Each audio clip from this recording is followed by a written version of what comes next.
نتيجة انتخابات استكمال مدة رئاسة نادي دمياط الرياضي عن العام 2012-2013.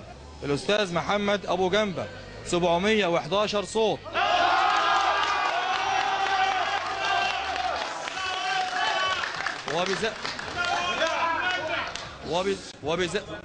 وبهذه النتيجة يكون الأستاذ محمد أبو جنبة هو رئيس نادي دمياط عن العام الرياضي 2012-2013.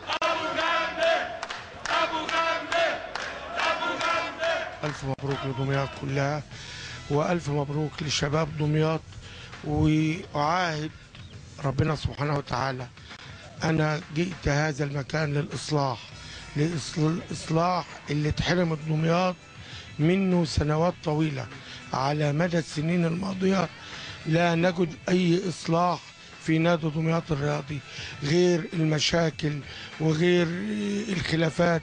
فجئنا اليوم يدي في يد شباب دمياط، يدي في أبناء دمياط للإصلاح نادي دمياط الرياضي. احنا مش أقل من أي محافظة في مصر. دمياط بتتمتع بأكفأ شباب على مستوى جمهورية مصر العربية، لا يختلف أي إنسان في ذلك، بس ما لقاش فرصته، ما خدش أي فرصة علشان نحاسبه عليه.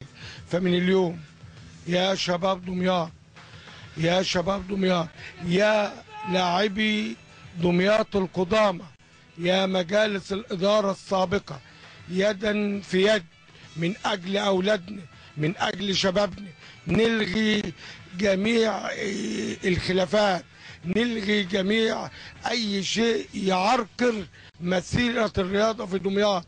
عايزين شبابنا نحتضنهم.